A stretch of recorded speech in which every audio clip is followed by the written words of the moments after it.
চলে আসলাম বেকারিতে, চলে আসলাম, দেখছেন কেমন হচ্ছে কেক। আমাদের দেখো কেক পুরো রেডি হয়ে কেক তৈরি করা হবে। দেখো বাটারের প্রসেসিং চলছে।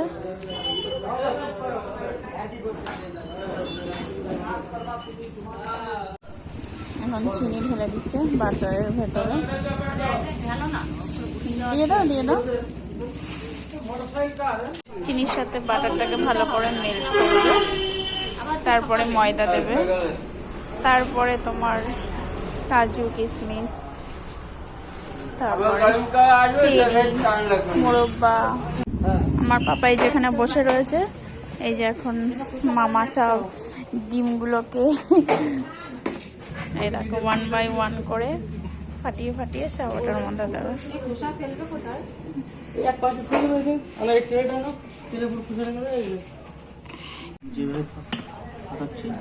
মামা সব ডিমগুলোকে ফাটাচ্ছে, তারপর যে মামা এনে দেখো ডিমটা দিয়ে দিলেন।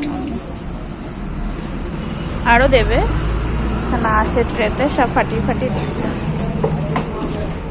সুন্দরভাবে। এটাকে যত ফাটাবে তত সুন্দর হবে, কেকটা ফুলবে ভালো। সুন্দরভাবে প্রায় মেশানো কমপ্লিট হয়ে গেছে। আর একটুখানি ওটাকে মেশাবে সুন্দরভাবে, ব্যাস কমপ্লিট হয়ে যাবে। দেখো এর মধ্যে ময়দা দিয়ে দিল, কাজু কিশমিশ সব দিয়ে দিয়েছে, মোরব্বা চেরি যা যা লাগে সব দিয়ে দিয়েছে। দিয়ে এখন এটাকে আবার ভালো করে ফেটাবে, ব্যাস কেকের জন্য পুরো প্রসেসিং কমপ্লিট।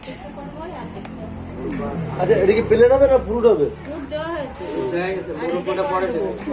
ঠিক আছে, হ্যাঁ এখানে মোরব্বা সুন্দরভাবে মেশাচ্ছে। চলে আসলাম, দেখছেন কেমন হচ্ছে কেক। দেখেছো পুরো সুন্দর কেক হচ্ছে, কাঠের তৈরি। দেখেছো কেক দেখো,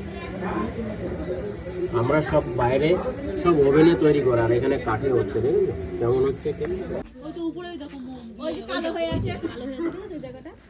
এই দেখো এখানে কোন জায়গায় যেন দেখলাম একটা, তোমার ওটা দেখো উপরে কালো হয়ে গেছে।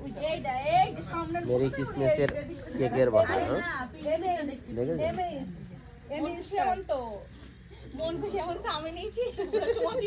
আমাদের দেখো কেক পুরো রেডি হয়ে গেছে, সুন্দর একদম ফেটে গেছে। দেখেছো যে কেকগুলো এরকম ভাবে ফেটে যায়, ফুলেছে সুন্দর না, খুব সুন্দর হয়েছে। দেখেছো দেখো কেকটা কেটেছি, পুরো একদম ধোয়া বেরোচ্ছে কেকটা থেকে, পুরো গরম কেক। আমার ছেলে বলছে যে মা কেক এনেছো, একটুখানি দাও আমাকে গরম গরম, একদম সফট। দেখো বুঝেছো, দেখো ধোয়া বেরোচ্ছে দেখো কেক দিয়ে, দেখেছো পুরো একদম নরম। আর বাটারে পুরো একদম আমার হাতে দেখো বাটার লেগে গেছে, পুরো গরম গরম একদম সফট। আমার পাপা বলছে একটুখানি আমাকে দাও মা।